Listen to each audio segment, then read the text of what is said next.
Opening. The courtroom is silent. Not the kind of silence that feels calm. The kind that presses down on your chest. Heavy. Suffocating. A woman stands alone. Dressed in dark fabric. Perfectly composed. Her eyes don't move. Not toward the judge. Not toward the jury. Not toward the men who once tried to kill her. Stephanie St. Clair does not look afraid. She looks prepared. Because she knows something they don't. She has already begun to burn the system down. And when she speaks, it won't just destroy her enemies. It will expose the city, the police, the politicians, the corruption hiding in plain sight. Harlem holds its breath, because this is no longer just about crime. This is about power. And what happens when someone refuses to bow to it? Chapter 1. Origins before Harlem. Before power. Before war. There was a girl who learned one simple truth. The world does not protect you. Stephanie St. Clair was born in the Caribbean. The exact details are blurred. Records were never clean. Stories changed depending on who told them. But one thing remained consistent. She grew up surrounded by instability, colonial control, economic hardship, violence that wasn't always visible, but always present. It shaped her early, quietly, deeply.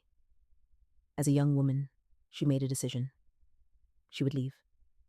Leave the islands. Leave the limitations. Leave the life that had already been decided for her. She arrived in New York in the early 20th century. And New York did not welcome her. It consumed people like her. Especially women. Especially black women. Especially immigrants. Harlem was rising. A cultural explosion. Music. Art. Literature. But beneath the surface, there was something else. Poverty. Exploitation. Police corruption. An opportunity. Because where systems fail, illicit economies grow. Stephanie saw it immediately. She was observant, patient. She didn't rush into crime. She studied it. She watched how money moved, how numbers controlled lives, how desperation turned into profit. And then she found her opening. The numbers game. An illegal lottery system. Simple, efficient, profitable. Players bet small amounts. Winners receive large payouts. But the real money stayed at the top. Most operators were men. Most were already connected. But Stephanie didn't ask for permission. She built her own operation. Quietly at first. Using trust. Using community ties. Using intelligence over violence. And slowly, people began to notice. Not just a woman, not just an outsider, but a force. Chapter 2. The Rise. Power in Harlem did not come easily, and it never came peacefully. The numbers game was everywhere. Corner stores, barbershops, back rooms. It was embedded into daily life, and it was controlled by men who believed they owned the system. Stephanie St. Clair challenged that belief, not with brute force, but with precision. She built a network. Collectors, runners, trusted operators. She paid fairly. She enforced rules. And most importantly, she built loyalty. Her organization was disciplined, structured, efficient. Unlike many male-run operations driven by ego and violence, Stephanie understood something critical. Control is not loud. It is consistent. Soon, her operation expanded across Harlem. Money flowed, not just in small amounts, in waves, daily, predictable, reliable. She reinvested, strengthened her network, protected her interests. And then, she made a dangerous move. She spoke out. Not against rival gangs, not against competitors, but against the police, publicly. Newspapers began to carry her words. accusations, specific names, specific officers, bribery, extortion, protection rackets. Stephanie St. Clair wasn't just running an illegal empire. She was exposing the system that allowed it to exist. This made her more than a criminal. It made her a threat to the city itself. And threats are dealt with. Chapter 3. The Empire at her peak. Stephanie St. Clair ruled Harlem's underground economy. They called her Queenie, not as flattery, but as acknowledgement. Her authority was real. Her influence was undeniable. Her organization generated enormous revenue every day. Thousands of bets, thousands of transactions, money moving through invisible channels. She controlled it all, and she did it without becoming reckless. She maintained discipline, avoided unnecessary violence, focused on structure. But power attracts attention. And in New York, there was another system rising, more organized, more aggressive, more dangerous, the Mafia, led by figures like Dutch Schultz, ruthless, ambitious, determined to dominate every profitable illegal market, including Harlem. Schultz didn't respect boundaries. He didn't respect communities. And he didn't respect Stephanie St. Clair. He saw her as an obstacle, a woman controlling territory he wanted. That was enough. He moved in. Violence followed.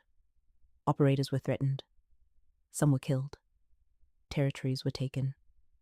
Pressure mounted. But Stephanie did not retreat. She fought back. Strategically. She aligned with powerful allies, including Ellsworth Bumpy Johnson, a man who understood both violence and loyalty. Together they resisted, not just for money, but for control, for identity, for autonomy in a system that was trying to erase them.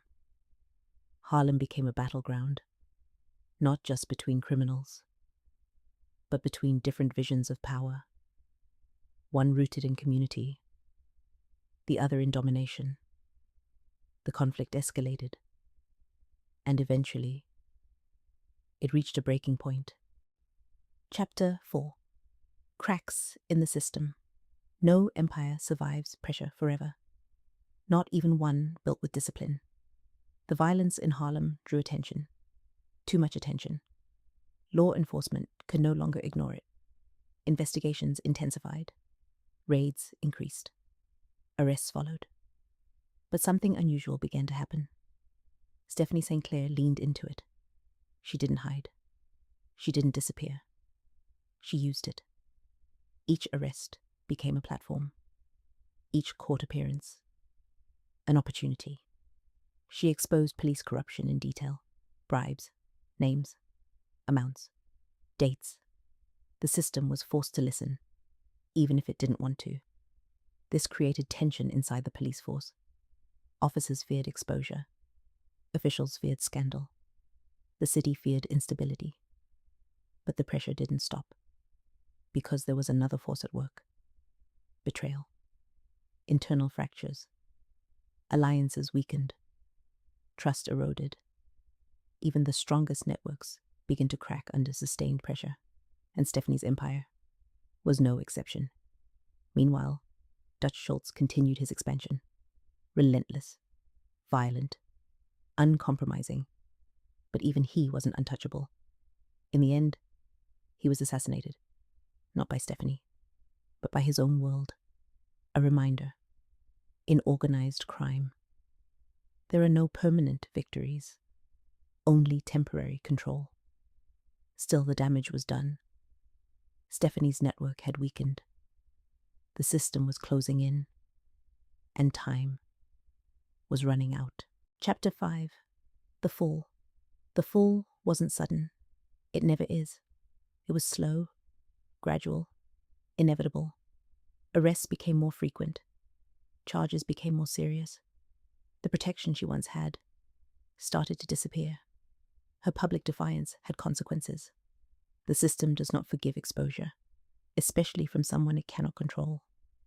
Eventually, she was convicted. Prison followed. The empire she built could not survive without her. Operations dissolved. Control shifted. Others took over, but none carried her approach, her structure, her discipline, her defiance. When she was released, the world had changed. Harlem was different. The power dynamics had shifted. Her era was over. She lived the rest of her life in relative obscurity. No longer Queenie, no longer the force that once challenged an entire system. Just another figure, fading into history. But history doesn't forget. Not entirely. Finally, Stephanie St. Clair was not a hero. She was not innocent. She built her power through illegal means. She profited from a system of desperation. But she also did something few dared to do.